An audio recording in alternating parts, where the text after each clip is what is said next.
Rádio Piauí.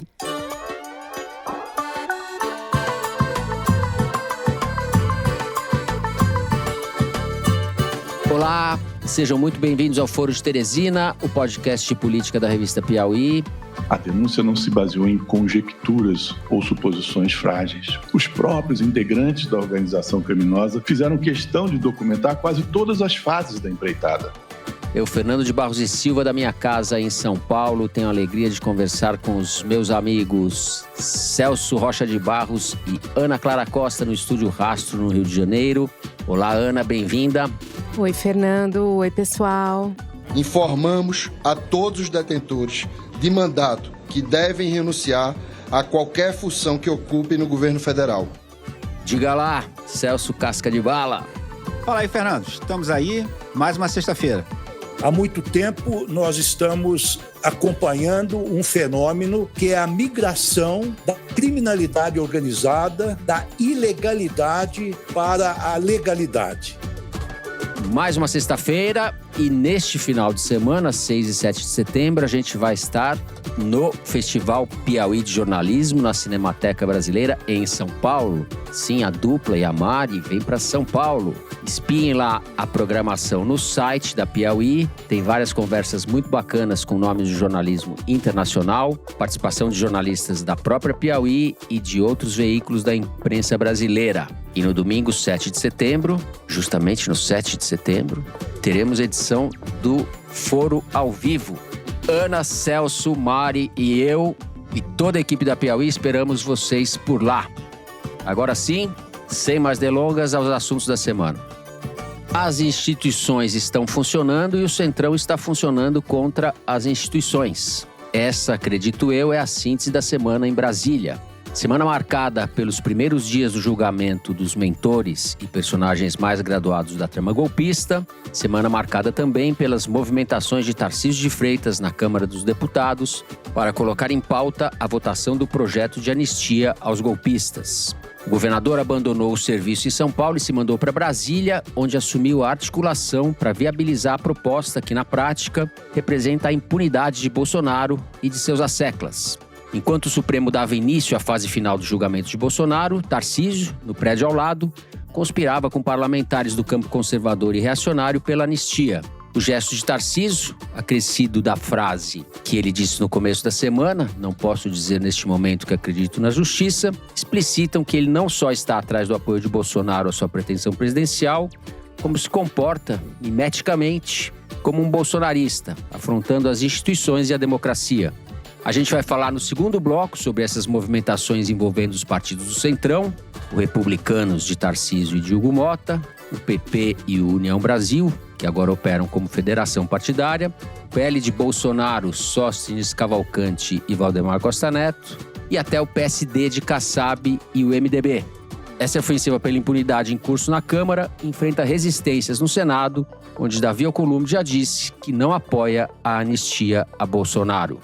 No primeiro bloco, a gente vai repassar a primeira semana do julgamento no STF. O procurador-geral Paulo Gonet disse que não é preciso esforço intelectual extraordinário para reconhecer que quando o presidente da República e depois o ministro da Defesa convocam a cúpula militar para apresentar o documento de formalização de golpe de Estado, o processo criminoso já está em curso. Gonet disse também que os eventos da trama golpista não podem ser tratados como devaneios utópicos anódinos, como aventuras a serem reduzidas com o passar dos dias a um plano bonachão. Os advogados de defesa dos 8 réus tentaram, em geral, afastar seus clientes do golpe, no melhor estilo "não fui eu", tão característico do jeitinho brasileiro. Em comum entre as defesas, os esforços para desqualificar a delação de Mauro Cid, que também é réu, e reclamações sobre a falta de tempo para analisar as provas. A conclusão do julgamento está prevista para a próxima sexta-feira. Por fim, no terceiro bloco, a gente vai tratar da mega operação policial contra o crime organizado ocorrida na semana passada. A força-tarefa formada pela Polícia Federal, pelo Ministério Público de São Paulo e pela Receita Federal mobilizou 1.400 agentes em 8 estados que agiram com mandados em 350 alvos para combater a indústria de lavagem de dinheiro do PCC. Desses alvos, nada menos que 42 tinham escritórios na Avenida Faria Lima, em São Paulo, o coração financeiro do país. A conexão entre o crime organizado e o mercado financeiro nunca havia sido escancarada dessa maneira. Ao longo de 5 anos, a estrutura criminosa movimentou em torno de 140 bilhões de reais, segundo as estimativas da PF. Postos de combustível, em torno de 1.200, 42 fundos de investimento e usinas de etanol foram usadas para dar aparência legal ao dinheiro arrecadado com o tráfico de drogas e outras atividades criminosas. Segundo a PF, um dos líderes da lavagem de dinheiro era o empresário do setor de combustíveis, Roberto Augusto Leme da Silva, meu xará, conhecido como Beto Louco. Curiosamente, Beto Louco está sendo defendido por Celso Vilardi, que é também, coincidência, advogado de Jair Bolsonaro na trama golpista. É o Brasil mostrando a sua cara. É isso, vem com a gente.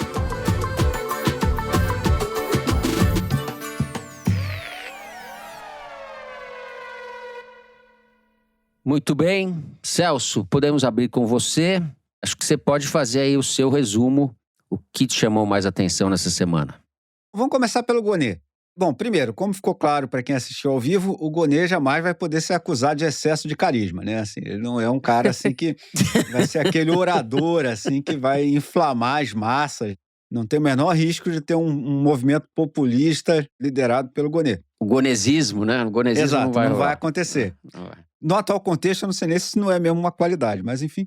Agora, se você lê o que ele apresentou no tribunal, a acusação dele, eu achei bastante boa. Porque nessas horas, assim, o que um bom promotor, por exemplo, faria é você acusar o cara daquilo que você realmente tem muito sólido e não dá margem para interpretação. Então, se você quiser ler o que o Gonê fez aqui essa semana, você pode falar, mas faltou não sei o que está lá na investigação da Polícia Federal, faltou um monte de coisa. Mas ele naturalmente é um cara experiente nesse negócio e ele sabe, eu vou botar as cartas aqui que o outro cara não tem como se defender. Eu vou na boa, eu vou naquele negócio que eu tenho certeza que o cara não derruba isso aqui no tribunal. E desse ponto de vista eu achei muito bem feito. Uma outra coisa que eu achei muito bem feito foi a interpretação que ele fez de que, por exemplo, tem vários advogados que falaram, não teve grave ameaça de violência, entendeu? Os caras foram lá, ele falou para os generais não toparam, ninguém fez violência nenhuma. E isso é bizarro e o Gonê abordou de uma maneira que eu achei muito inteligente. Ele está dizendo o seguinte, se você é presidente da República e você mobiliza o poder do Estado para tentar dar um golpe de Estado, como aconteceu quando você chamou o chefe do Exército, o chefe da Aeronáutica, o chefe da Marinha para aderir ao golpe de Estado, você está claramente procurando usar a violência de maneira ilegítima contra seus adversários. Porque o que o Bolsonaro fez quando se reuniu com os chefes das Forças Armadas foi dizer, eu tenho essa proposta aqui para vocês que consiste em vocês roubarem essa eleição para mim e matar quem se opuser a mim. E forças armadas, né? Armadas. Exatamente. Exatamente. O Itamaraty, né, cara? Exato. Eu vou chamar o Itamaraty, vocês vão lá e fazem um monte de discurso a meu favor. Mas essa é uma das principais, um dos principais pontos da defesa do Bolsonaro, né? Essa que ele estava querendo dizer que não teve violência. Mas isso é absurdo. E não só por isso, mas, por exemplo, o Gonê argumenta com razão. O caso da Polícia Rodoviária Federal de tentar impedir que os eleitores do Lula fossem votar. Isso é claramente a utilização de oficiais armados para tentar melar uma eleição, para tentar impedir que os eleitores do seu adversário consigam expressar sua vontade através das urnas. E justamente os eleitores mais vulneráveis, exatamente, né? Que é ainda mais violento, né? E ainda mais abjeto, né? Por isso que eu digo, cara, eu nunca vou deixar de me impressionar com aquela imagem dos caras indo a pé votar na eleição de 2022. Que eu falei, os caras são os soldados do Ulisses Guimarães, cara. Os soldados da democracia brasileira. Esses caras são os responsáveis por a gente estar aqui fazendo um programa sem censura e ninguém tá na cadeia. Só faltou o Vilardi dizer que o Bolsonaro chamou os comandantes militares para fazer degustação de leite condensado, né? Exato, uma coisa assim, né? Não era, a gente não estava pensando em golpe, a gente estava fazendo. Exatamente. E aí, o que o Gonê está dizendo? Ele está, primeiro, esse negócio de não ter violência é bizarro, porque o Bolsonaro justamente mobilizou o aparato do Estado responsável pela aplicação de violência para contribuir no golpe dele. E, além disso, ele também fez todas as campanhas de notícias falsas, fez todas as campanhas contra a integridade das eleições, ele ameaçou o STF de fechamento várias vezes, e aí o Gonê registra todas as vezes que ele fez isso nos anos anteriores. E tem uma coisa que eu achei muito bem bolada, é que quando ele lembra do 7 de setembro de 2021... essa é boa, essa frase é muito boa. Ele lembra que essa ameaça foi feita ao Luiz Fux, que era o Luiz Fux que estava presidindo o STF. E ele diz, referindo-se ao presidente do STF, ministro Luiz Fux, o réu elevou o tom das ameaças e repetiu o ultimato. Ou o chefe desse poder enquadra o seu, ou esse poder pode sofrer aquilo que não queremos, porque nós valorizamos, reconhecemos e sabemos o valor de cada poder da República. Então, o Gonê, eu achei que ele foi especialmente inteligente, visto que o Fux anda meio vacilante, em dizer, Fux, a ameaça do 7 de setembro de 2021 foi contra você. Nessa hora a peruca balançou. Pois é, entendeu? Bom, mas o cara falou que ele era atraente, rapaz. O advogado de um outro cara lá falou, o ministro Luiz Fux sempre atraente, não sei o quê, enfim. Foi o advogado Mauro Cid, que tem todo o direito de achar o Fux atraente, mas eu não sei se ali era o melhor ambiente para ele expressar essa opinião. Enfim, cada qual com seu cada qual. E, finalmente, o Gonê responde ao negócio da violência, lembrando das fortes indícios de que havia kids pretos no 8 de janeiro, né? Tem várias declarações, tem a reportagem que saiu na Piauí. A Piauí deu o furo, né? O Alan Exatamente. de Abril, repórter da Piauí, deu a primeira matéria falando sobre isso. E os kids pretos estão no processo inteiro. Então, são várias coisas que o Gonê pegou que amarram a história como um processo longo, entendeu? Em que você tem que entender cada passo dentro desse contexto maior. E aí, o que fez a defesa do Bolsonaro? Em primeiro lugar, assim, cara, você advogado do Bolsonaro nesse caso, é aquela coisa, né, cara? Você vai lá, tem que ganhar seu honorário para pagar os seus boletos, mas o que você vai fazer? O cara é culpado e pronto, né, cara? Assim, as evidências são avassaladoras, entendeu? Assim, pior que o Bolsonaro nessa história é só o Braga Neto. O advogado Braga Neto foi lá, falou um monte de besteira, mas o que ele ia fazer também? Entendeu? O Braga Neto tem as mensagens do WhatsApp lá, todas. Então, são dois caras que, assim, só com um golpe de Estado, com Trump, com Centrão, fazendo anistia, alguma coisa, que ele escapa da cadeia, porque as provas são realmente avassaladoras. Então, o que fez a defesa do Bolsonaro? O meu xará, Celso Vilardi. Primeiro, ele tenta argumentar que não existiu esse processo como um todo. Cada coisa dessas que aconteceu foi um fato isolado. Haja fato isolado, hein, xará? Pelo amor de Deus. Então, ele vai dizendo que não. O Bolsonaro tem duas coisas contra ele. A delação do Mauro Cid e a reunião com os comandantes das Forças Armadas. O resto, ele não tem nada a ver com isso. É o que diz a defesa do Bolsonaro. Isso é obviamente mentira, né? Porque tem um fato que unifica a reunião com os chefes das Forças Armadas, o 7 de setembro de 2021, o punhal verde e amarelo, a Operação Copa, o atentado ao aeroporto de Brasília, o 8 de janeiro, que tudo isso foi feito por seguidores de Jair Bolsonaro, por inferiores hierárquicos de Jair Bolsonaro, baseados numa versão sobre a eleição que foi difundida pelo Jair Bolsonaro, que não reconheceu a vitória do Lula na eleição. Então, qual o fio que une todos esses eventos? Jair Bolsonaro. Então, a primeira coisa que o Vilardi tenta fazer é dizer que não, que isso não existiu. Que cada um desses fez porque estava doidão, sei lá, tinha um cara que dá golpe por esporte, outro sei lá, o Mercúrio estava retrógrado, alguma coisa dessa. E aí, inclusive, acaba virando aquela velha tese do golpe surpresa, né? Assim, bom, então aqueles caras estavam todos querendo dar um golpe pro Bolsonaro sem ele saber, só por cortesia, eles iam arriscar a vida, iam arriscar ser preso, etc., para dar golpe por um cara que não era a favor do golpe e não estava articulando o golpe. Isso não faz o menor sentido, né? É como eu falei na coluna, para isso você tem que acreditar que um dia o Bolsonaro ia chegar em casa, iam acender a luz e falar, surpresa! Ia sair o Ives Gandra vestido de Marilyn Monroe de dentro de um bolo, cantando Happy Golpe Mr. President, entendeu? Então, assim, o Vilardi está exigindo bastante da nossa credulidade, assim, com o argumento dele. E aí, o que ele vai fazer? Primeiro, ele está mentindo, basicamente, que a acusação contra o Bolsonaro depende muito da delação do Mauro Cid. Não depende nada da delação do Mauro Cid. A acusação contra o Braga Neto depende da delação do Mauro Cid até certo ponto. O Braga Neto já estava completamente ferrado quando apareceu a delação do Mauro Cid, porque a polícia já tinha pego o celular dele, onde tinha ele lá, inclusive, as mensagens do Braga Neto são altamente... São totalmente... Enfim, acabou. O Braga Neto não tem o que fazer. Exato. Ele vai ter que inventar um negócio aí de foi o hacker, de, sei lá, invadiram o meu celular, foi a inteligência artificial, enfim, alguma coisa assim, porque para ele não tem o que fazer. Mas o Mauro Cid, de fato, piorou a vida dele quando contou aquela história que ele teria dado dinheiro para os kids pretos, né, para fazer a Operação Punhal Verde e Amarelo.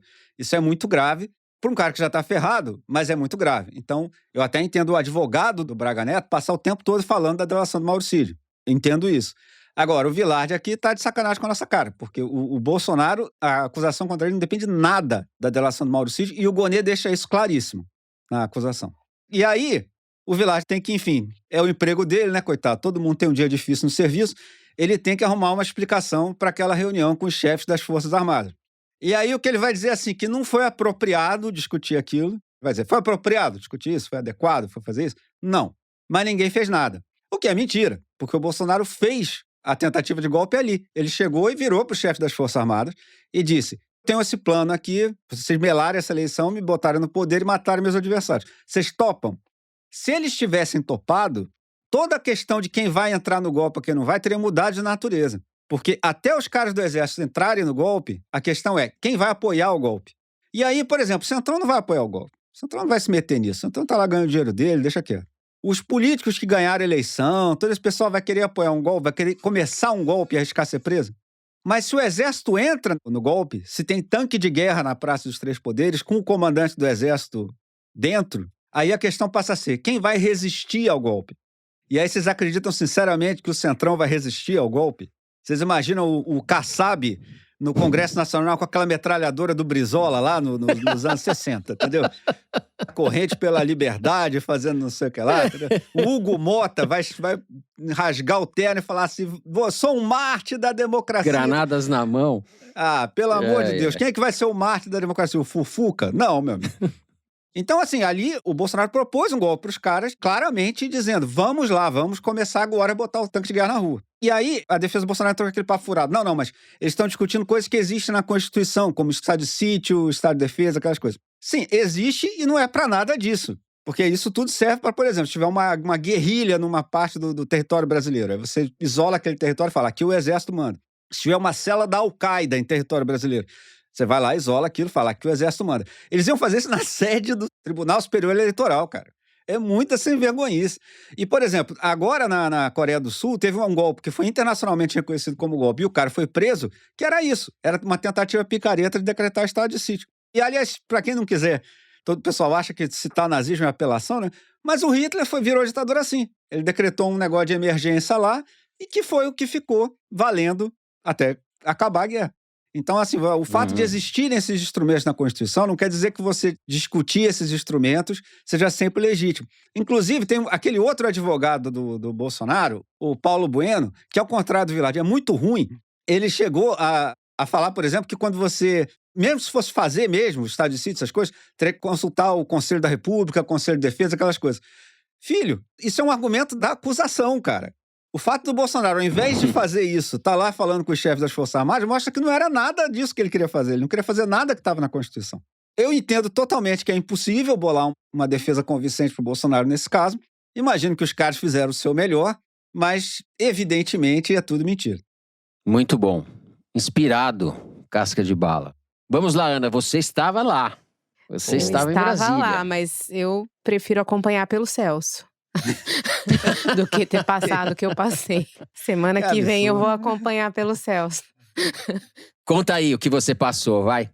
Bom, começando na parte do Alexandre, no relatório dele você vê uma clara intenção de se defender antecipadamente das críticas que viriam das defesas, né?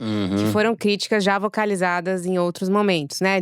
Enfim, ele diz que todos tiveram direito à ampla defesa, ao contraditório. Ele fala que a impunidade deixa cicatrizes traumáticas, né? E, de fato, a defesa, um dos pontos de praticamente todas as defesas foi o de que eles não conseguiram, eles tiveram muito pouco tempo para acessar os arquivos da acusação, né? Que eram muito grandes, que comprimidos eram de 70 terabytes e tal, e que isso prejudicou muito porque foi muito rápido o processo e eles não conseguiram acessar tudo. E reclamaram que havia coisas que estavam na acusação e que eles não achavam ali no processo. Então, assim, o Alexandre fez esse preâmbulo para fazer, de certa forma, uma vacina ali ao que viria por parte da defesa. No caso do Gonê, eu queria lembrar uma frase que ele disse, que eu tinha me esquecido completamente, que também é de 2021, que ele fala assim: eu tenho 3 alternativas para o meu futuro, estar preso, estar morto ou a vitória. Pode ter certeza que a primeira alternativa não existe. Então, assim, em 2021, ou seja, auge da pandemia, estava acontecendo tudo aquilo, você vê que já tá tudo ali, né? Ele só cumpriu a profecia depois, né? Forçar a vitória, tentar evitar a prisão, toda essa estratégia do Trump, por exemplo, né? É isso.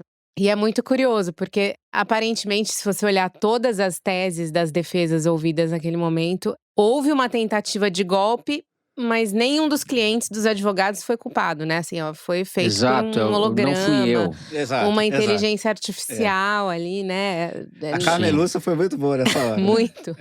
Até tem gente que acha que o advogado do Paulo Sérgio Fez de falou propósito? aquilo para justamente tentar livrar a cara do Paulo Sérgio. O advogado do Alexandre Ramagem, né, que era o chefe da BIM. Não só ele, mas acho que todas as defesas, de uma certa forma, jogaram um pouco na conta do Bolsonaro, né? Então, o Alexandre Ramagem, segundo o advogado dele, ele era o compilador oficial da República. Então, assim, o Sim. papel dele era compilar o que o Cara, Bolsonaro essa já foi dizia. foda. Ou seja, ele não estava articulando nada por escrito, ele apenas estava compilando o que o Bolsonaro já dizia publicamente para deixar aquilo guardado. E o advogado dele usou essa expressão, compilador oficial da República. O advogado do general Heleno disse que o Heleno não tinha influência nenhuma, que inclusive ele tinha perdido influência por causa do Centrão. E aí ele usa reportagens da imprensa, né, para dizer que o Centrão tinha ganhado poder ali no núcleo presidencial e o Heleno tinha perdido poder. E agora eles dão crédito à imprensa, né, coisa que não acontecia naquela época. Naquela reunião que foi divulgada, a reunião do Moro, né? Ele dizendo que ia ter que virar a mesa, né? E que as palavras não iam bastar a partir de um determinado momento. Lembram? Exato. Agora, eu queria me deter num ponto que eu acho complicado, que é a delação do Mauro Cid, assim. Eu acho que é uma ponta solta desse caso e que, a depender dos rumos políticos do país daqui a alguns anos, não sei quantos, eu acho que é uma questão ali que pode servir como subsídio para Ou pelo menos a como tentativa desculpa, né? de reversão. Porque eu acho que eu já falei aqui, em algumas ocasiões, de uma conversa que eu tive com uma fonte da PF, em que eu questionava muito essa figura gelatinosa que era o Cid, né? Porque ele só abria a boca sob demanda, né? O computador dele tinha arquivos da magnitude do vídeo da reunião ministerial que o Bolsonaro discute melar a eleição. E o Cid jamais entregou esse vídeo. Esse vídeo a Sim. polícia conseguiu resgatar do computador dele. Ele jamais falou sobre a operação do Punhal Verde e Amarelo. Eles descobriram isso achando o arquivo. E aí chamaram o Cid para falar sobre isso. Então, assim, ele sempre era acionado quando a polícia já tinha descoberto as coisas. Apesar de ser um delator, um suposto colaborador, nada foi feito, assim, por espontânea vontade dele, Ele entendeu? foi delatando a conta-gotas, né? Sempre com contrariedade. Sempre demonstrando o interesse de ser leal ao Bolsonaro. Isso era Sim, muito claro exato. na forma como ele falava, né? Exato. Então isso, eu questionei muito a PF em vários momentos dessa investigação sobre essa questão do Cid, né? Como é que você confia num colaborador assim, né? E eles me explicavam que isso é comum de colaborador, que é uma relação até meio tóxica, entendeu? A partir do momento que você acaba com um acordo de colaboração, você também tá se privando de obter uma informação que pode ser importante para você. Só que tem aquela reportagem da revista Veja mostrando que o Cid, além de ser um colaborador complicado, e ele não podia, na verdade, ter relação com as pessoas que ele estava delatando, né? Então ele tentou, segundo essa reportagem, falar com o Bolsonaro, com a defesa do Bolsonaro, por meio de uma conta no Instagram, né? Que foi o que a Veja publicou. E aí a Meta foi acionada, né, pela justiça para entregar os dados dessa comunicação do Cid com a defesa do Bolsonaro. E aí a gente chega no julgamento, o que acontece? A defesa do Cid diz que tudo mentira, que enfim, não encontrou nada, que na verdade essa conta foi criada por um hacker, que um hacker que hackeou o e-mail do Cid, a partir desse e-mail do Cid, ele criou uma conta no Instagram e tal. Então, quem que sabe se foi um hacker mesmo, né? A gente não sabe. Enfim, é a palavra da defesa dele. E a Meta, por sua vez, enviou dados para a justiça dizendo que a geolocalização dessa mensagem enviada era a geolocalização do condomínio do Cid, dando a entender que ele teria enviado essa mensagem. Inclusive, isso a defesa do Bolsonaro diz lá durante o julgamento. Então, assim, a delação do Cid, você disse bem, Celso, tem muita coisa que tá dentro da investigação que não tem a ver com a delação do Cid, né? Que eles descobriram. Que independe, Exato, questão do Braga Neto, do Bolsonaro, etc. Você tem uma quantidade de provas imensa que independem da delação do Cid. Eu fico pensando até que ponto essa delação do Cid não é, na verdade, mais tóxica para o processo do que o contrário, entendeu? Porque para você manter uma delação como essa dentro do processo e depois isso te dá um problema lá na frente, porque vão descobrir que ele não foi tão, digamos, colaborador assim, não sei, entendeu? E claramente os advogados do Cid não tinham argumentos para sustentar a integridade do seu cliente. Agora, o que eu acho curioso é que as defesas acham que, na verdade, tinha que ter um documento escrito, registrado em cartório do Bolsonaro, dizendo que quer dar um golpe. Essa seria a única prova que a defesa aceita como válida, aparentemente, né? Se não tem algo escrito, assinado por ele, isso não é prova, né? Então, tudo que ele falou, eles consideram como narrativa, como liberdade de expressão. Foi meio que essa a tônica, sobretudo da defesa dele, né? E eu acho curioso que o próprio Celso Vilardi, advogado do Jair Bolsonaro, assinou 2 cartas anos atrás, 2 manifestos, na verdade, contra o Bolsonaro. Um na época da pandemia e o outro em 2022, quando os advogados fizeram aquele evento na USP, que era um evento de defesa do Estado Democrático de Direito, no dia 11 de agosto, que é o nome do Centro Acadêmico do Direito da USP, né? E foi um evento, assim, eu tava lá, inclusive. Tava todo o direito penal brasileiro naquele evento. E o Vilardi estava lá e ele assinou essa carta. E aí, como que ele assina a carta? E ele falou também. Contra o Bolsonaro e dizendo que era clara a tentativa de golpe e tudo. Isso, o Vilardi antes e depois. A epifania dele na estrada de Damasco, quando ele é convertido, é a estrada do cacau, no caso dele. Estrada do cacau. É que eu acho que, assim, e no caso do Juca também, que é o advogado Braga Neto, ele também assinou esses mesmos documentos, né? Eu acho que fica muito difícil você sustentar a sua defesa de que a narrativa do Bolsonaro era apenas narrativa, era apenas falatório, que não existem provas, se você assinou um documento anos atrás concordando que essa narrativa era golpista, né? Juridicamente, você fala, pô, o cara entende, né, as filigranas do direito ali, ele manja pra caramba. Mas, cara, esse passado é complicado, né? É feio.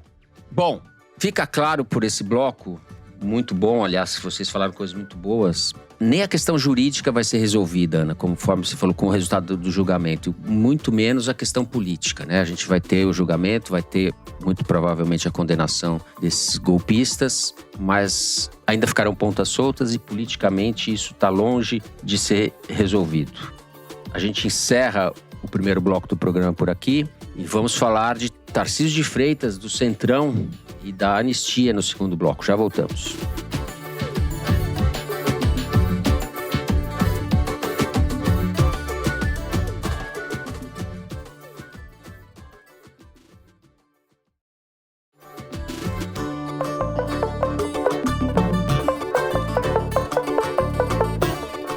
Muito bem, estamos de volta.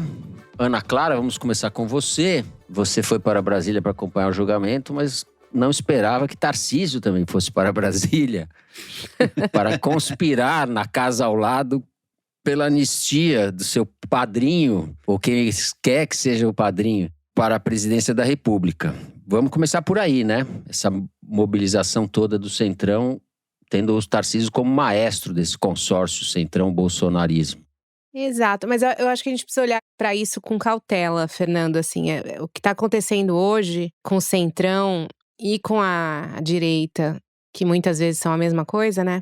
A gente tem que olhar um pouco pela lente da dramaturgia, assim, porque é tudo meio que um jogo de cena. Perdão, Eduardo Coutinho, aqui por trazer o seu filme nessas circunstâncias. Mas é um jogo de cena mesmo. E qual que é o jogo? Nós precisamos viabilizar o Tarcísio com o apoio do Bolsonaro. Agente do Centrão. Exato. Para isso, eles precisam que o bolsonarismo apoie, queira o Tarcísio. Que para muitos deles é um traidor, né? Como a gente bem viu nas mensagens que a Polícia Federal conseguiu capturar há algumas semanas, né? Porque senão, o que acontece? Que é o muito provável que aconteça, né? Chega na véspera da eleição, aparece outro cidadão ali mais tilelê, né, na corrida presidencial, e eles começam a sabotar o Tarcísio a favor desse cara aos 48 do segundo tempo. Então, a primeira coisa eles já conseguiram, o Centrão já conseguiu, né, que foi o aval do Bolsonaro para o Tarcísio começar a se movimentar, né. Agora, o momento precisamos conquistar essa ala mais radical que hoje está com o Eduardo. Aí o Tarcísio desembarca em Brasília, coincidentemente, no dia do início do julgamento do Bolsonaro. E assim, num passe de mágica, em 48 horas, ele parece que ele resolve tudo, né? Ele consegue, do dia pra noite, os votos para anistia, né, supostamente. Se reúne com o Hugo Mota, procura o STF para tentar um acordo pela anistia. E cada passo dele é informado para a imprensa, né? Ele fala com o Marcos Pereira, presidente do Republicanos, a imprensa noticia. Ele vai falar com o Supremo, a imprensa noticia. Fala com o Hugo Mota, a imprensa noticia. Então, assim, isso é uma jogada de comunicação. Mas isso, de qualquer forma, é notícia, certo? O que o governador de São Não, é Paulo… notícia, mas… Não tô falando que a imprensa não deveria noticiar, mas o que eu quero dizer é o seguinte… Além disso, o cara tá recebendo salário de maneira indevida, porque matou o serviço para ir conspirar lá em Brasília. Exato. E é a 4ª semana, se eu não me engano, que ele vai para Brasília. E assim, na verdade, quando você tá costurando um acordão, né, com o Supremo, com tudo, né, já diria o Romero Jucá, você não fica noticiando, né? Você vai tentar fazer alguma coisa ali, e quando chegar a hora do bote, a coisa acontece. E você ir a cada passo dando publicidade a isso, claramente é porque você quer ser visto como alguém que é o porta-voz dessa ideia, né? Então, assim, o cara primeiro fala do indulto, depois ataca o judiciário, depois arregaça as mangas pela anistia. E aí eu fico pensando no Sóstenes Cavalcante, né? Ele acorda e vai dormir todo dia falando em anistia. As pessoas veem o Sóstenes no Congresso, os parlamentares já saem correndo, porque ele vai chegar para falar da anistia e ninguém aguenta mais. E aí é o Tarcísio que em 48 horas consegue uma maioria avassaladora, fechamento de questão nos partidos, centrão todo unido, né? Pô, centrão unido numa ideia. Agora, é aquela coisa do Fernando Pessoa. Tarcísio é um fingidor, finge tão completamente que não sabe dizer se é bolsonarismo ou bolsonarismo que devera sente. Ele já não sabe mais se ele é bolsonarista. Rapaz, de fato. Essa acordou inspirado mesmo. Não há dúvida de que ele seja bolsonarista, né? Eu acho que ele tá agarrado nessa ideia, né? E aí eu acho que tem uma questão covarde do Centrão, né, e do Tarcísio em tudo isso, que é o seguinte… É claro que é mais fácil se você for junto com o apoio da extrema-direita, dos bolsonaristas, do cara que quer o Eduardo, etc. Facilita a tua vida, né? Mas assim, você poderia fazer uma campanha mais digna, defendendo o liberalismo econômico, a segurança pública, suas pautas ali, sem necessariamente precisar se curvar desse jeito. E aí, você briga pela vaga no segundo turno e aí tenta ganhar, cara. Agora, assim, eles querem já entrar na disputa com esse apoio e, para isso, eles estão totalmente submetidos às vontades dessa franja radical, né? É oportunista e é um pacto com o diabo, né? Você realmente tá rasgando a fantasia de democrata e tá aceitando fazer o jogo de quem tá sendo julgado do outro lado da rua, por golpe de Estado. Por que esse movimento precisava acontecer essa semana? Porque tanto o Centrão quanto a direita, quanto, enfim, essa turma, eles não querem ficar presos a um discurso de derrota, de condenação, né? Sobretudo porque o Centrão anunciou o desembarque essa semana e desembarca para onde, né? Para ser oposição junto com os condenados pelo golpe? Eles não querem, eles querem ser oposição com quem eles enxergam a possibilidade de uma disputa pau a pau ali, né, em 2026. Então, essa oposição, ela não pode ficar submersa na pauta da condenação. Eles precisam se sustentar em outra coisa. E aí, eles podiam se sustentar em alguma coisa, não sei, um pouco mais edificante, né? Reforma administrativa, algum projeto de lei que beneficie algum setor imoral, tipo o BETS, que eles gostam. Mas eles preferem se sustentar na anistia, que é o projeto do Bolsonaro, né? E aí, numa tacada só, eles agradam o Bolsonaro, o bolsonarismo e também fustigam o governo, né? E o Supremo, sobretudo, né? Então, é uma pauta que serve para muitos fins, né? A anistia. Agora, não parece estranho para vocês que na semana passada, que a gente falou aqui, eles não tenham conseguido acordo para pautar a PEC da blindagem, que é muito mais palatável ao Congresso do que a anistia. E essa semana o Gênio Tarcísio conseguiu essa proeza de ter essa maioria pela anistia. Vocês não acham estranho isso? É um pouco. É estranho, mas ao mesmo tempo a correlação de forças mudou ali, né? A gente não sabe se isso vai de fato se consumar. Se o Hugo Mota parece que vai pôr em pauta o projeto e se pondo em pauta se o projeto vai ser aprovado e daí A questão é que o Senado já disse que o Alcolumbre não está disposto a bancar isso. Tem um projeto alternativo de revisão das penas dos popcorners lá do 8 de janeiro. Exato. Que é uma coisa que já aconteceu, né? Já. Quando a gente falou da anistia aqui lá atrás, foi exatamente isso. De qualquer forma, se esse projeto vamos supor que esse projeto passe na Câmara e no Senado, que não é absolutamente provável, é improvabilíssimo que passe nas duas casas. O Lula poderia vetar, o Congresso poderia derrubar o veto, alguém provoca o Supremo, né? E de qualquer forma, a constitucionalidade desse movimento todo do Congresso vai ser julgado pelo Supremo. Tudo vai desembocar no Sem Supremo. dúvida. O que vai se criar um ruído político, uma tensão política imensa. Mas esse é o objetivo. Para o centrão e para a direita, é melhor você se sustentar na tensão política, porque aí você tem poder, do que você se sustentar numa pauta de condenação do seu principal cabo eleitoral. Então, para eles, essa tensão é fundamental. Eu não estou dizendo também que a anistia não vá ser aprovada, que não existe menor chance e tal. Enfim, né? A gente nunca sabe o que pode acontecer. Principalmente porque a articulação política do governo está apática, né? Tanto que eles não conseguiram articular nem a CPI de interesse total do governo, que foi a CPI do INSS. E tem ainda a votação da isenção do IR, para quem ganha até R$5.000, que também é de total interesse do governo e que agora o Centrão está querendo melar porque não quer que o Lula colha benefícios eleitorais disso. Então, assim, futuro a Deus pertence, né? Eles podem conseguir. Agora, o desembarque do Centrão, nessa semana, justamente nessa semana, ele tem um componente desse timing, né? De você criar essa narrativa, mas tem um fator que acelerou as coisas. Ou talvez tenha dado uma justificativa para o Centrão desembarcar, pelo menos interna, nos bastidores, que foi essa operação do PCC. O Ciro Nogueira foi alvo de uma reportagem do site ICL, que citava um depoimento anônimo envolvendo ele nesse caso do PCC. E ele, como um dos jornalistas que assinou essa reportagem, também trabalha na EBC, que é a estatal de comunicação do governo, ele calculou que isso foi um ataque contra ele. Inclusive, a resposta que ele dá a essa reportagem, ele dá a resposta para o Ministério da Justiça. Ele manda um ofício para o Ministério da Justiça. Ele não dá a resposta para o jornalista ou para o veículo, né? Já supondo que o Ministério da Justiça possa estar querendo investigá-lo. Então, essa situação tornou assim, as coisas bastante desagradáveis para o Ciro ali dentro. Entre ele e o Rueda. O Rueda era o que queria ter saído mais rápido. E ele estava meio que querendo ficar mais, a gente sabe por quê, né? Já falamos disso no programa passado. Encheu o cantil. E aí, essa situação agora meio que foi a gota d'água. A gente tem só que localizar para o ouvinte que não tem, saudavelmente não tem que saber de onde são exatamente essas pessoas. Rueda, presidente do União Brasil. Ciro Nogueira, Ciro Nogueira, presidente do Progressistas. Progressistas que agora estão em casório, né? Estão federados, não é isso? Isso. Então, essa operação teve um papel em tudo que aconteceu essa semana também. Perfeito. Nós vamos falar dela no terceiro bloco. Celso, eu quero te ouvir sobre o Tarcisão.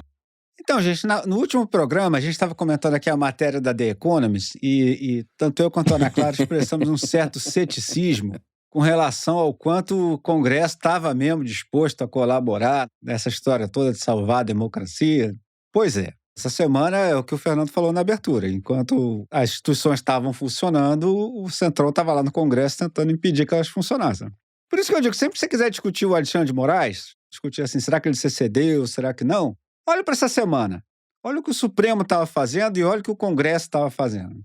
Digamos que o Alexandre de Moraes pare de ir atrás dos golpistas. Digamos que o Supremo pare de fazer isso. Quem é que vai fazer?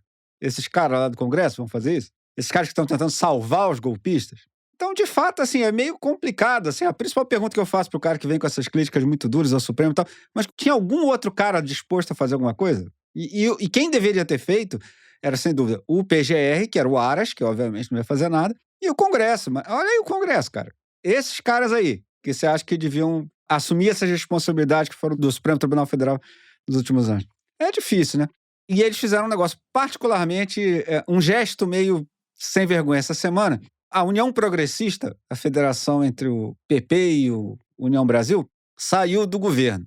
Mas como a União Progressista, além de não ser nada progressista, também não é muito uma união, a boa parte do pessoal deles vai ficar lá no Ministério mesmo, e é isso aí, entendeu? Então, o Fufuca tá lá no Ministério dos Esportes, chegam pra lá, você viu que o seu partido saiu do governo? Fala, não vi. Não vem me tirar daqui, Não tenho lido jornal essa semana. Tem 30 então... dias para sair, parece. Pois é.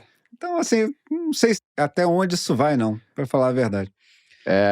O dilema de Fufuca. E é muito triste eles fazerem isso durante o julgamento. É porque não são só os ministérios, são também os cargos estatais. O PP na Caixa Econômica, Exato. gente. O PP vai largar mesmo a Caixa Econômica Federal? Enfim. Pelo amor de Deus, duvido.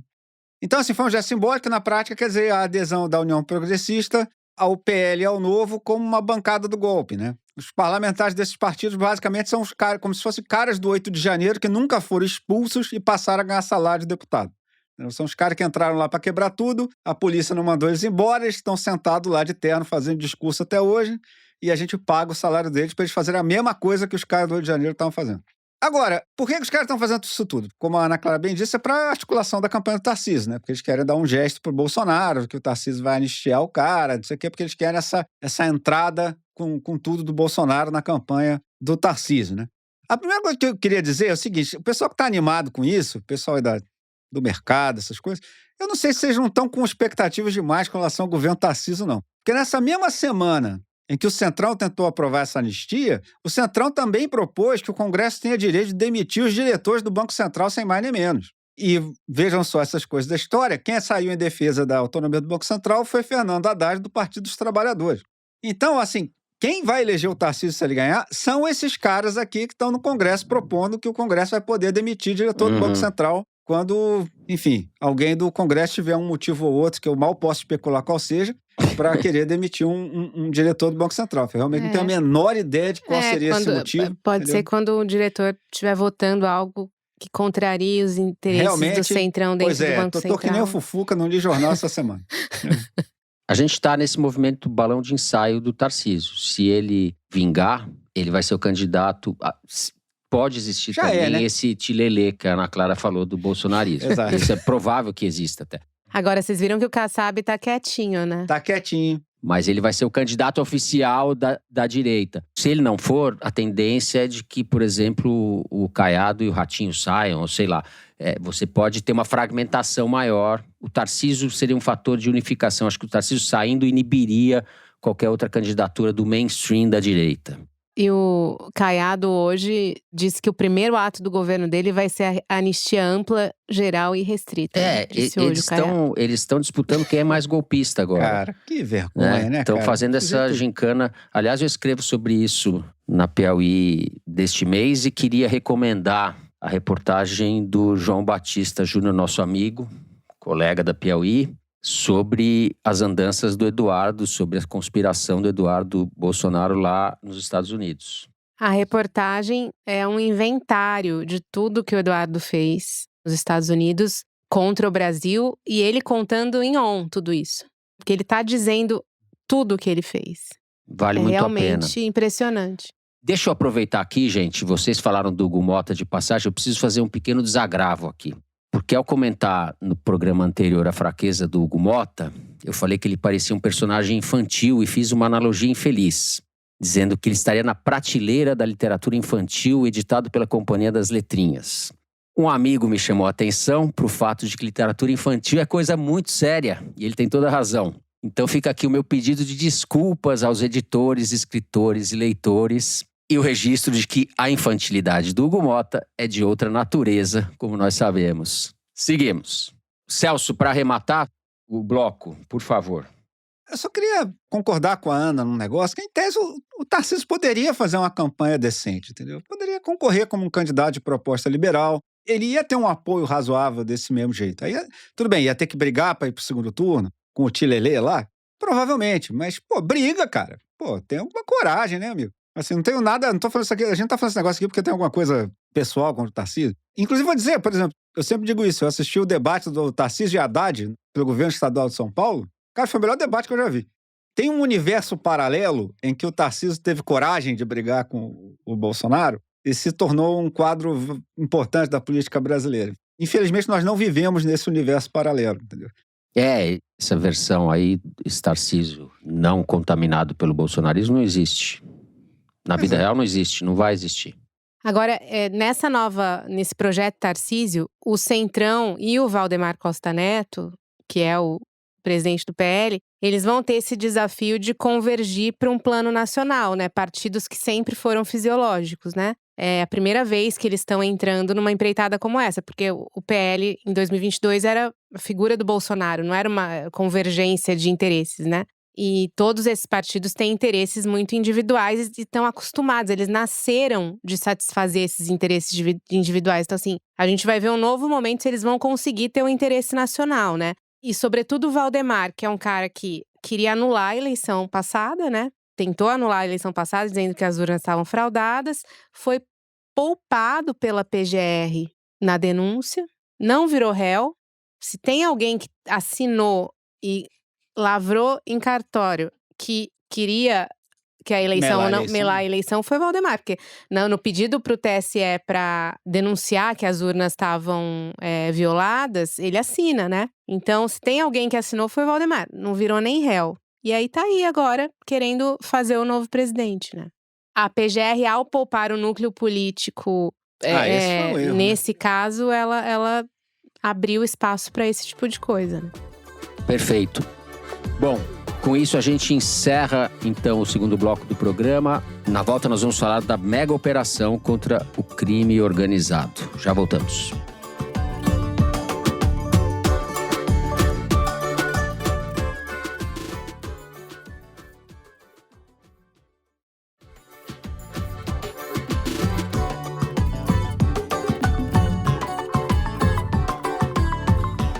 Muito bem, estamos de volta. Celso, eu vou começar com você. Essa operação da Polícia Federal, junto com o Ministério Público de São Paulo e com a Receita, expôs aí os vasos comunicantes, né, do crime organizado e pega setor financeiro, tem política, enfim. Tudo que a gente suspeita, de certa forma, se materializa nessas revelações, que ainda tem muita coisa para surgir, né? Foi um primeiro impacto dessa investigação. Enfim, uma coisa muito grande. Você, como é o nosso...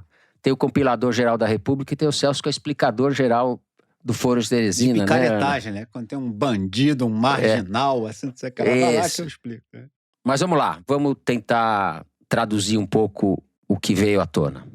É isso mesmo, Fernando. Como você disse, é provavelmente a maior operação contra crime organizado da história do Brasil. Foi uma coisa, no ambiente atual da política brasileira que a gente escreveu no último bloco, foi um negócio legal, assim, porque foi uma coisa bem articulada entre o governo federal e o governo de São Paulo, entre as autoridades. Aí, é claro, o Lula vai dizer que foi ele, o Tarcísio vai dizer que foi ele, e os dois têm o direito de reivindicar crédito desse negócio, entendeu? Tudo bem. Se o político fizer um troço que funcione, pode ficar aí, entendeu? Fazendo propaganda, não tem problema.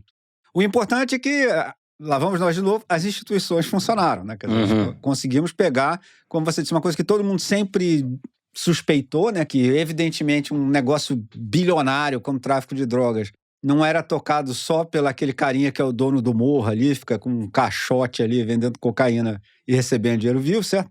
Agora, eu admito que eu, por exemplo, não imaginava que o esquema era tão grande. Que como é que era o esquema? Bom, todo mundo já tinha ouvido falar, já tinha saído reportagem sobre isso e tal, de que o PCC usava posto de gasolina para lavar dinheiro. Então, que o PCC ganhava uma grana preta com cocaína, e aí como é que você faz para fazer esse dinheiro circular pelo sistema bancário sem chamar a atenção? Você tem que ter alguém para lavar aquilo para você. Então você compra um posto de gasolina. E por que posto de gasolina? Porque posto de gasolina é um negócio que ainda recebe muito dinheiro vivo. Então ali você vai desovar aquele dinheiro vivo que você ganhou vendendo cocaína. E aí o que eles faziam no posto de gasolina era adulterar a gasolina com metanol. O famoso batizar, né? Exato. E inclusive fraudar também a bomba. Enfim, é o PCC, né, gente? Vocês não vão esperar que eles sejam, né, uns comerciantes super idôneos, né? E aí, com isso, parece que você está, de fato... vendendo mais ou menos gasolina. Exato, você está ganhando aquele dinheiro todo. Você vende menos gasolina e fatura muita grana por fora, né? E aí, inclusive, cada etapa desse processo tinha uma picaretagem para sonegar imposto. Sim. Separada, entendeu? Então, era um troço muito bem bolado. Eles são os grandes conhecedores do nosso sistema tributário. Exato. É impressionante. Não, deve ter gente boa que manja de tributação assessorando os caras. E agora também surgiu nos últimos dias aí que o envolvimento de padarias também, né? Olha só. Não aguento a piada infame, as melhores farinhas. Pois é, exatamente. Os caras têm uma experiência aí no ramo, né? Ao contrário de gasolina. Agora, então, esse negócio do posto de gasolina, a gente já tinha essa noção de que isso existia. Mas o que a operação mostrou, primeiro, que isso é imenso. É muito posto de gasolina. Entendeu? É muita coisa. 1.200, a PF fala, né? Exatamente. São como 1.200 postos, quer dizer, é uma coisa gigante. E o que surpreendeu todo mundo dessa vez é que vai muito além de posto de gasolina. Então, por exemplo, o PCC já está atuando na entrada do metanol no Brasil pelo porto. Entendeu? Eles já estão agindo ali. Aí eles pegam esse negócio, usam o metanol lá para batizar lá a gasolina deles, lavam o dinheiro com o posto de gasolina. Aí, para você gerar o etanol, né, que é o álcool, eles compraram refinarias de etanol, cara. Sim. Usinas, né? 4 usinas. Exatamente. 4 usinas de etanol. Cara, isso são empresas muito grandes, assim, isso movimenta muito dinheiro. E isso, assim, é muito economia real de verdade, sabe? Não é ali a periferia da economia real, sabe? Como posto de gasolina entendeu? E são grandes empresas. Todo mundo conhece alguém, o dono da empresa. Pelo menos o cara que você botou ali para ser de laranja, porque é um negócio gigantesco.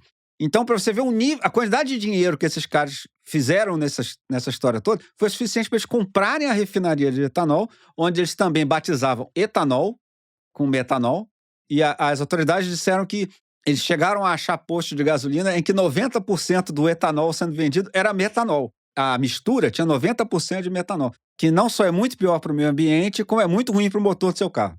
E aí, se você acha que essa cadeia não está sofisticada o suficiente, esse circuito produtivo, essa grana entrava nas fintechs. O que são as fintechs? São essas empresas financeiras que ganharam impulso com o advento da internet, né?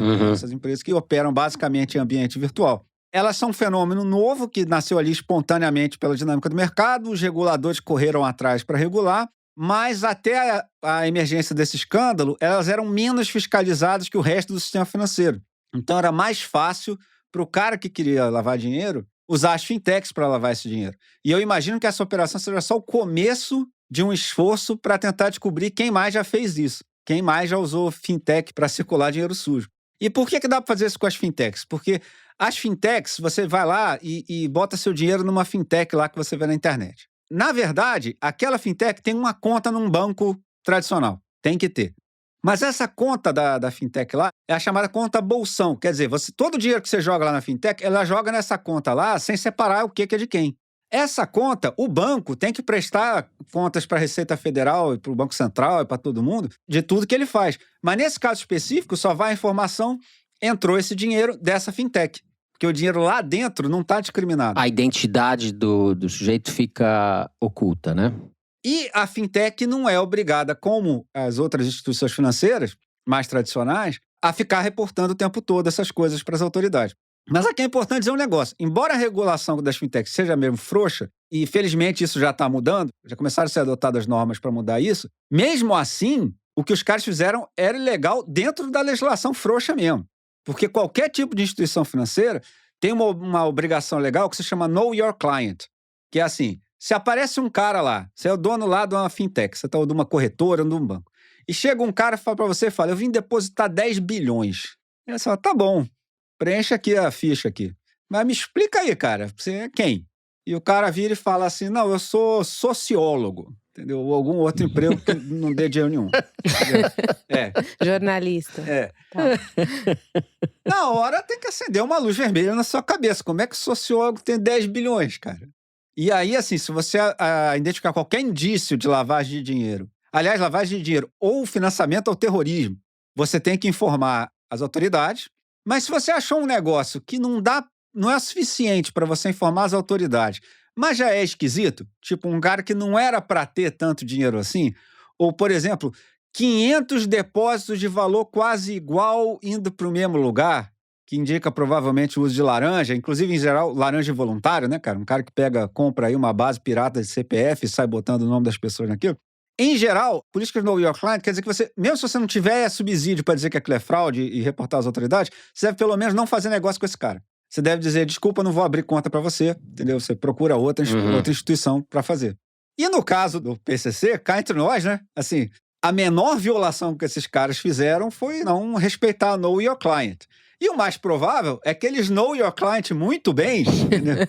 E tivessem de sacanagem, né? Entendeu? Então, assim, a responsabilidade de cada uma dessas instituições financeiras que foram citadas, isso vai ser apurado. É provável que algumas tenham falhado só no know your client, mas certamente teve umas outras que não. Pelo que a polícia disse, tinha umas ali que know your client muito bem e estavam ganhando dinheiro do cliente ali feliz da vida. Então, esse era o sistema. Agora, eu queria só fazer uma rápida comparação, puxando para o primeiro bloco. O cara do PCC que está citado nessa história é um sujeito, um ser humano maravilhoso chamado Beto Louco. Não é Beto Louco, falei na abertura. Beto Louco. Exato, que deve ser realmente uma figura humana realmente admirável. O advogado do Beto Louco é o Celso Villardi, o mesmo advogado do Bolsonaro. Então, no julgamento do Bolsonaro, a gente já teve um spoiler do que vai ser o julgamento do Beto Louco, certo? Porque eu imagino que o que o Villardi vai dizer é que tudo isso aqui foram atos isolados, que o PCC nunca existiu, ou se existiu, foi a despeito do conhecimento do Beto Louco, que o Beto Louco só discutiu com seus comparsas do PCC se valia a pena a gente entrar no ramo de etanol, entendeu? E não é culpa dele se os caras depois fizeram essas barbaridades todas, entendeu? Isso aí não tem nada a ver com o que o cliente dele tinha proposto lá no início, né? Celso, você podia ganhar com advogado, viu? Viu? Já sou xará do cara. E o Beto Louco é meu xará também, é Silva. Ana, vamos colocar a sua colher nesse tempero. Quando o Celso disse sobre a questão das refinarias, né, das usinas de etanol que eles estão comprando, eu só queria fazer um complemento que parte dessas usinas, ela foi comprada por meio de coação, segundo a investigação. Caramba. Algumas estavam quebradas e foram vendidas, outras não. E uma das estratégias de coação que o PCC fazia, segundo as reportagens que foram publicadas com base na investigação, é colocar fogo nos canaviais. Então, a polícia desconfia que as queimadas em São Paulo no ano passado, que foram surreais, né, justamente nesse período do ano que a gente está agora, tem a ver também com o PCC botando fogo no canavial para forçar a venda das usinas. Bom, a gente se lembra, né, do vídeo que o Nicolas Ferreira fez no início do ano. Sim, bem lembrado. Para tentar derrubar aquela norma que tinha sido editada pela Receita Federal, que forçava as fintechs a informar para a Receita as transações acima de um determinado valor, né? Nessa mesma norma, também havia necessidade de informar PIX a partir de R$2.000. Por quê? Porque os bancos já eram obrigados a cumprir essas normas e as fintechs não. Então, essa nova regra acabava enquadrando as fintechs. E na época, já se falava que parte disso também era para coibir a ação do crime organizado. Isso foi uma das explicações dadas na época, que o nosso digníssimo Nicolas Ferreira ignorou, né, completamente. Fez aquele vídeo que implodiu o governo naquele momento, né? Eles ficaram totalmente sem ação e tomaram uma atitude errada, a meu ver, e que o próprio Haddad não queria que eles tivessem tomado, mas o Lula acabou acatando a visão do Sidônio de que tinha que acabar com essa norma porque eles não tinham mais como reverter o dano de imagem. Então, a norma que o Nicolas Ferreira ajudou a destruir naquele momento era justamente para tentar trazer mais regulação para esse tipo de empresa. E, além de tudo, uma outra coisa que eu, depois conversando com fontes do governo, ouvi que essa norma também seria usada, é para buscar fraude em programa social.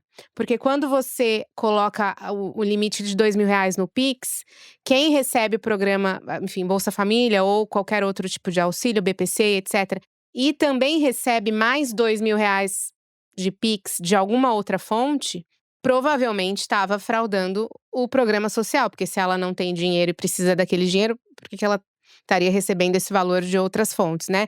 Então, um dos objetivos dessa norma também era ajudar a coibir fraudes em programas sociais, que o Nicolas Ferreira também ajudou a destruir. Agora o governo está tentando retomar isso de uma outra forma, né? Criando novas regras para as fintechs e tal, mas assim, eu acho que a gente não pode esquecer a contribuição do Nicolas para isso que está acontecendo. Muito bem lembrado. E eu acho que o que essa operação também trouxe, que é relevante, são as conexões do Banco Master com as fintechs e gestoras de recursos que foram pegas nesse esquema, né? Uma das principais delas é a Reag, uma das maiores gestoras de recursos do país. E o principal sócio dessa Reag, que é o João Mansur, é sócio do Daniel Vorcaro, do Banco Master, que era aquele banco que cresceu vertiginosamente, ninguém entendia muito bem por quê. Na verdade, a Consuelo Diegues, que é repórter da Piauí, tentou esquadrinhar um pouco isso em duas reportagens que ela publicou na Piauí. Acho que vale a pena ler. Mas Vale a pena. Parte do problema, aparentemente, tem a ver com a Reag. E esse indivíduo, João Mansur, viu o patrimônio pessoal dele crescer 73 vezes nos últimos 4 anos, que foi o período em que o fundo dele cresceu exponencialmente, os fundos da gestora dele, e coincidentemente o período que o Banco Master explodiu. E também acabou acontecendo, coincidentemente, nessa semana, a venda do Banco Master foi vetada pelo Banco Central, né? A venda para o BRB, né? Então foi uma feliz coincidência que a operação tenha saído também nesse momento. E tanto sobre a Reag, quanto sobre outra gestora também da Faria Lima, muito enrolada em toda essa investigação, é uma gestora chamada BK Bank. Os problemas envolvendo a Reag e essa gestora BK Bank estão muito bem explicados numa reportagem do Alan de Abreu, publicada na Piauí no dia 3 de setembro. O título é A Mão Invisível do PCC. Eu acho que vale a pena também ler para entender um pouco melhor essas conexões, porque ali está bem detalhado.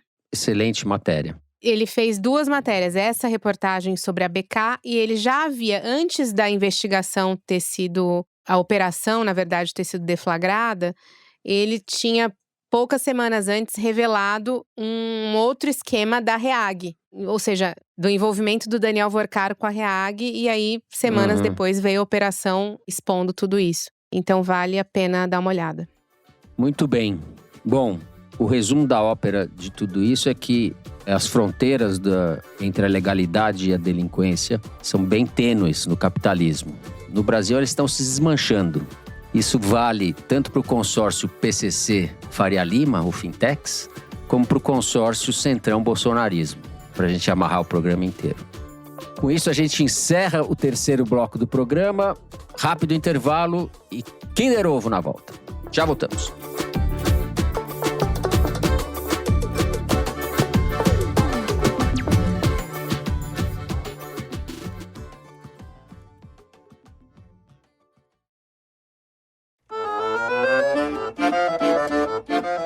Muito bom, estamos de volta. Mari Faria, o seu momento de alegria, o momento do Kinder Ovo. Solta aí, diretora. Vivi para ver essa cena. Triste, infeliz. Mas os avós dos Bolsonaros foram sequestrados, né? Esse final de semana em Resende. Agora que a água bateu na bunda de vocês, que os avós de vocês viraram alvo, é que vocês viram que a PF também tá cometendo crime? Então escuta. Hipocrisia tem limite. Se agora, só agora, vocês viram o monstro que vocês alimentaram, tenham vergonha na cara de vocês, façam o certo, peçam desculpas pra todo mundo que tá preso graças à omissão do pai de vocês. Caralho, é alguém que cobrando. Que apoiava o Bolsonaro e tá cobrando. Nossa, eu acho que a gente vai se ferrar muito. Eu não sei. Vai ser humilhante. Acho que vai ser humilhante. Eu não sei. É algum desses da órbita. Cara, é conhecido. Algum agregado que foi deixado de lado, traído e tá descontando agora. É a filha do Roberto Jefferson, Cristiane Brasil. Não acredito! Não acredito. Caraca, essa era difícil. Deus cara. é bom o tempo todo comigo. Ana Clara! Caraca. Às 47 do segundo tempo. Vai pro VAR essa. Quem fala é a ex-deputada Cristiane Brasil, filha do Roberto Jefferson, nas suas redes sociais. Caramba, viu agora que você tá vendo que a água tá batendo na bunda de vocês. Bom, encerramos então este Kinder Ovo vencido pela Ana Clara. Não acredito, Ana Clara. Vamos para o melhor momento do programa, o Correio Elegante, momento das cartinhas, o momento de vocês. E eu vou começar aqui com uma postagem da Laura Wisniewski. Primeiramente, prometi que ao passar em um concurso público me tornaria assinante da Piauí. Promessa feita, promessa cumprida. Mas o motivo do meu Correio Elegante é mandar um grande abraço para minha tia Cecília. a matriarca de 2 gerações de ouvintes do Foro, mãe de Bárbara, minha prima, e avó de Lira, que ainda não fez 1 aninho, mas já é uma ouvinte culposa que, temos fé em breve, escolherá esse caminho por conta própria. Recentemente, Cecília passou por uma operação no quadril e há boatos de que foi justamente para poder dançar a musiquinha de abertura do Foro. Então, deixo o meu pedido para que mandem um abraço especial para minha tia para acelerar seu processo de recuperação e vida longa ao Foro. Um abraço carinhoso para Cecília e logo você estará dançando novamente a musiquinha de abertura do Foro. Melhora, Cecília. Melhora, Cecília. Abraço para você. A Michele Medeiros também pediu beijos para a família. Ela escreveu: dia 14 de setembro é aniversário da minha mãe. Por favor, mandem um beijo para Ângela Massaroni, ouvinte que ama muito vocês e acerta mais Kinder Ovo que o Celso. Todo sábado ela arruma a casa ou lava o cabelo ouvindo vocês.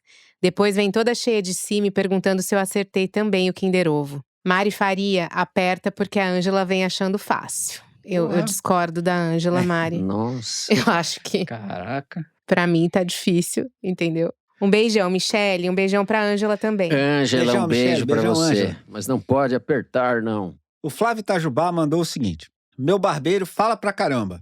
Qual barbeiro que não fala pra caramba, né, Flávio? Inclusive, conta umas piadas, uma pior que a outra. Mas ele tem um senso crítico e político muito bom. Então resolvi levar minha caixinha de som e colocar o Foro para ouvirmos enquanto ele trabalhava. Resultado, ele proferiu pouquíssimas palavras durante o corte e elogiou profundamente o programa. Muito obrigado por me livrarem das piadas do mexicano. Abraço e parabéns pelo programa. Muito bom. Flávio, um abraço pra você e um abraço pro mexicano também. Muito Grande bom. mexicano. Um Ô, abraço, Flávio, a Flávio. gente só quer ver o resultado desse corte de cabelo com o Foro. Se fosse eu cortando essa, ia dar tanta risada com o Celso. Imagina, é um perigo esse negócio de cortar o cabelo ouvindo o Foro. Mas gostei. Muito bem. O que é bom dura pouco, o que não é tão bom também acaba. Assim a gente vai encerrando o programa de hoje por aqui. Se você gostou, não deixe de seguir e dar 5 stars pra gente no Spotify. Segue no Apple Podcast, na Amazon Music, favorita na Deezer e se inscreva no YouTube. Você também encontra a transcrição do episódio no site da Piauí. O Foro de Teresina é uma produção do Estúdio Novelo para a revista Piauí. A coordenação geral é da Bárbara Rubira, a direção é da Mari Faria, com produção e distribuição da Maria Júlia Vieira. A checagem é do Gilberto Porcidônio, a edição é da Bárbara Rubira, da Carolina Moraes e da Mari Leão. A identidade visual é da Amanda Lopes, a finalização e mixagem são do João Jabassi e do Luiz Rodrigues, da Pipoca Sound. Jabassi e Rodrigues, que também são os intérpretes da nossa melodia tema. A coordenação digital é da Bia Ribeiro, da Emília Almeida e do Fábio Brizola. O programa de hoje foi gravado na minha choupana em São Paulo e no Estúdio Rastro do Dani Di, no Rio de Janeiro. Eu me despeço dos meus amigos. Tchau, Ana. Até amanhã, né, Ana? Vocês estão ouvindo e a gente já tá junto. Essa semana tem overdose de Foro. É só amor. Até breve, Fernando. Até breve, pessoal. Celso, até amanhã também, Celso. Até mais, pessoal. É esse fim de semana aí.